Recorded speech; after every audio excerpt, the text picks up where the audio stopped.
Hey guys, Blockhead here, and welcome to another episode of Dissecting Minecraft. And as promised, this episode, which is episode 3, I think? Yes, 3. We're going to be talking about potions. I've got me a couple little pretty things set up there, show you what the potions look like.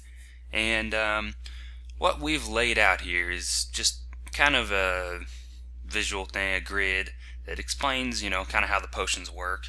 And figured this would be the best way to explain. It gets a little bit complicated, actually, believe it or not. But let's dive in here. All your potions, of course, you're going to need a glass bottle to put your potions in. And let me explain the way the grid's laid out. Basically, if you follow a path, you're going to come across, as you follow the path, you come across the chest. Water bottles moves to once you add water, that gives you, of course, a water bottle. Then you add nether wart to a water bottle, you get an aqua potion.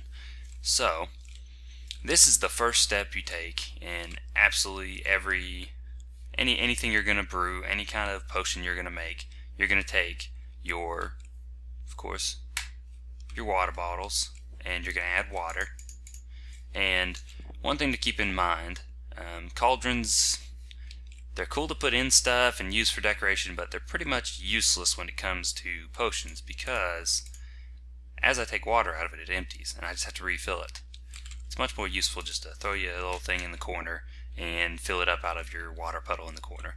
So just a little tip, that's how I always do it. And that's going to give me, as you can see, I'm scrolling down through that, gives me water bottles.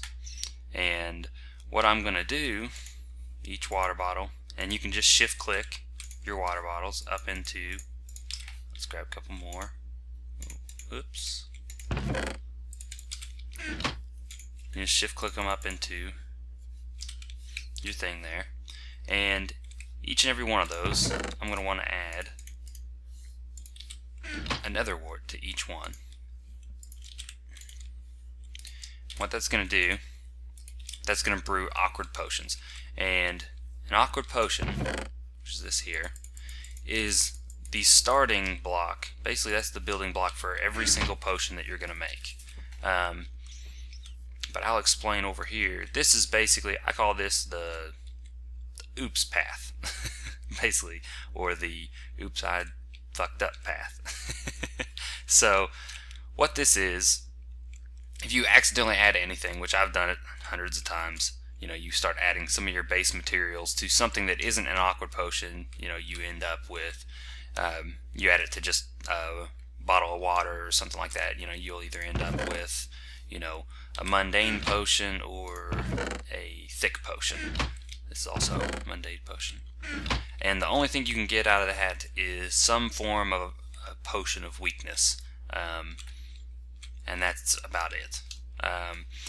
So, as I was saying, your basic potions are going to come from your awkward potion. And as you can see, these that I would spur in here turn into awkward potions. So, from there, let's see, what do I want? I'm going to go down here, and I'm going to go ahead and make me a potion of strength. And as you can see, come down here, and in order to make a potion of strength, I'm going to need to add blaze rod. So I'm going to go ahead and do that here. Stick those in and get me a blaze rod. And what that's going to make is a potion of strength. So, and then I'm going to go through each one of these and explain what each one makes, and then we'll go into the other steps of, what you can do with it from there. But, a blaze powder will make a potion of strength, and then a fermented spider eye. Let's throw this back in here. Fermented spider eye is going to make you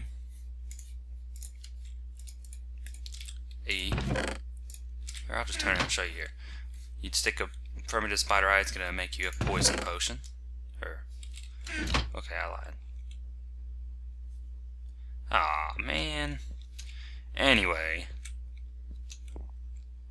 I lied. It's a regular spider eye that makes potion poison. Fermented spider eye will bring you up to a potion of weakness. And like I said before, a blaze powder will bring you to potion of strength. If I'm going to add a gas tier,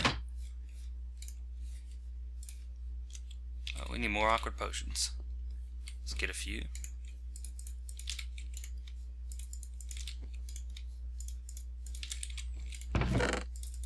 Let's just grab a bunch here.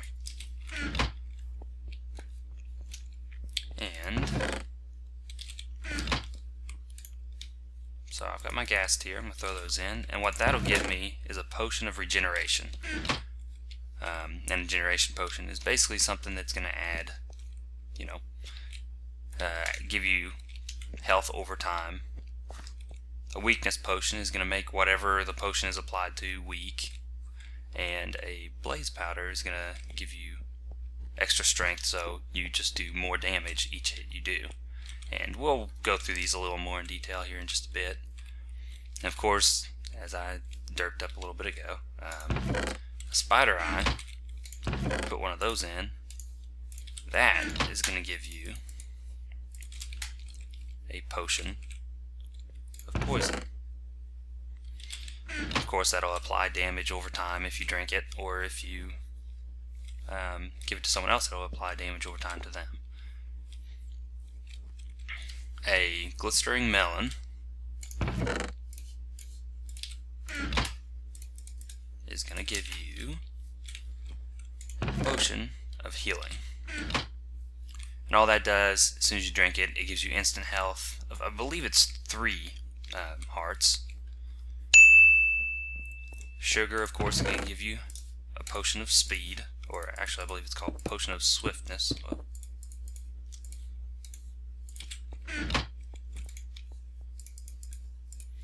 And of course I'm adding an awkward potion to each of these, not a water bottle or anything like that. So a potion of swiftness, which is going to give you 3 minutes of faster travel. You can move faster. And a magma cream is going to give you fire resistance, as you can see here. So let's go back to the beginning and we'll review what these do. Hang on. Let's change our game mode here.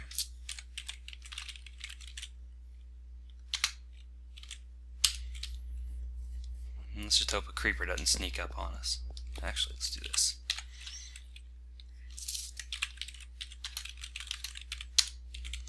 Wonderful. Actually, I believe we're in peaceful right now.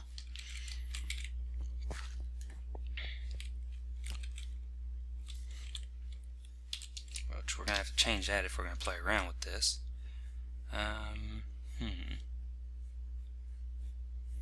Options. Set it to easy. Back to game. And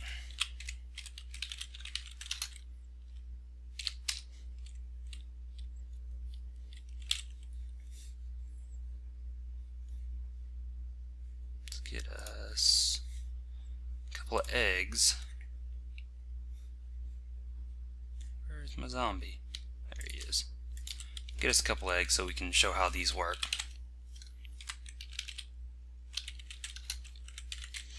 Alright, now with a potion, I've added the blaze powder. Now I've got, of course, potion of strength, as you can see here. So, what I'm going to do, I'm going to drink this. And you can see I've got my little swirlies. So, let's see what this does.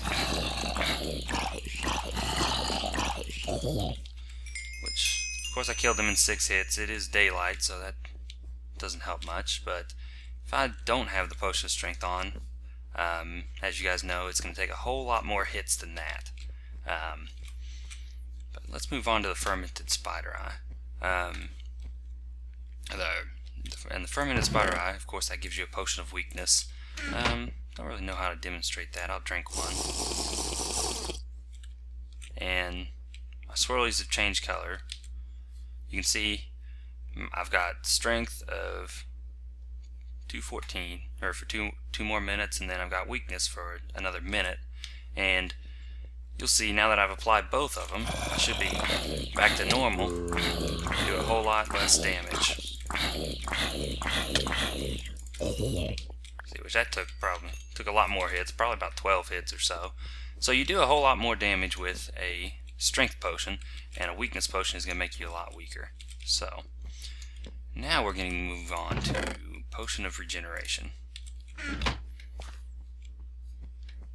Let's let this zombie hurt me a little bit.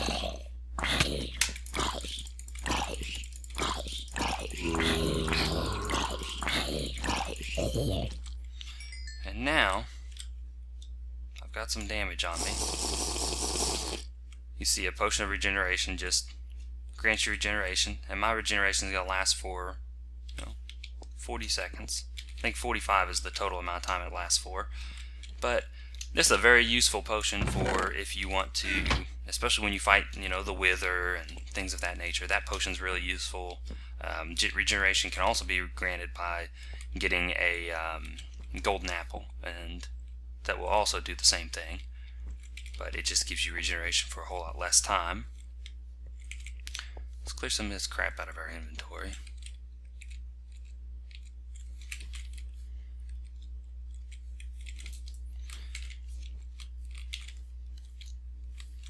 And over here, added my spider eye. So that will give me a potion of poison. You can see the poison will last, well, actually I don't really want to drink this, because then I have to listen to it.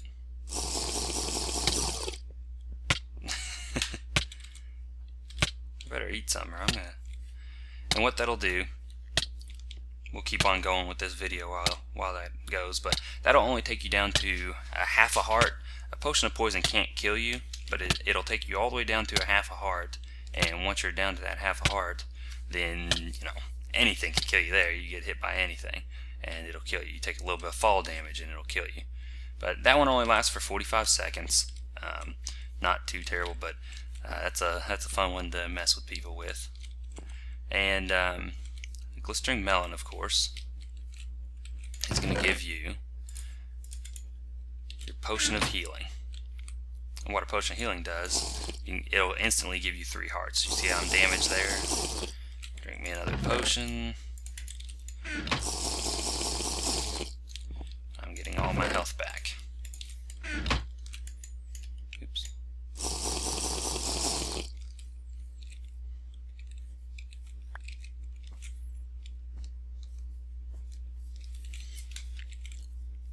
And then the last 2 we have, of course, the sugar, potion of swiftness, is going to grant me swiftness for, as you see, 3 minutes.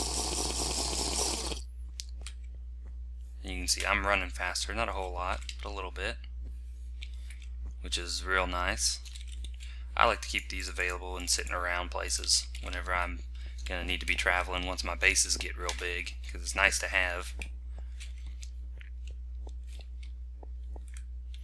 And then we have a potion of fire resistance, which if you guys have been watching my Let's Play series, this is the first potion I make just about any time, is the potion of fire resistance.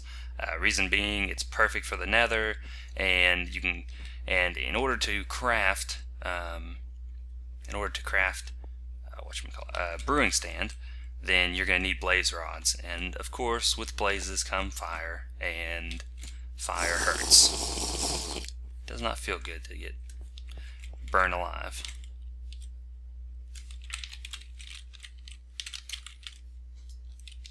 Let's change our game mode. I'm going to get me some food, because it looks like I'll end up starving if I don't watch it.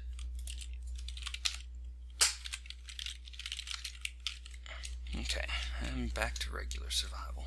You can see we're running a lot faster than we normally do. Oh yeah, I gotta explain this. So that's kind of a review of all the basic potions and how they work in each item that does each of those. Now,